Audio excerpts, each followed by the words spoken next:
Hello friends, हा आहे माझा इंटरमिटंट फास्टिंग डे 1. सुरुवात कधीच परफेक्ट नसते. माझी ईटिंग विंडो स्टार्ट झाली होती सकाळी म्हणजे दुपारी 1 वाजता. आधी भिजवलेले ड्रायफ्रूट्स, मग प्रोटीन आणि फायबरयुक्त ओट्सचा डोसा, त्याच्यासोबत थोडंसं दही. त्यानंतर मला खूप असे स्वीट क्रेविंग्स होत होते, त्यामुळं मी अनारसा खाल्ला.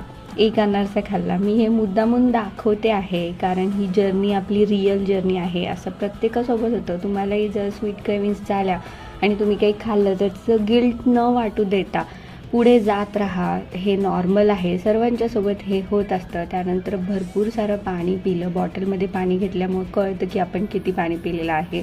आणि रात्री फ्राईड राईस खाल्ला, पण थोडंसं पोर्शन कंट्रोलमध्ये.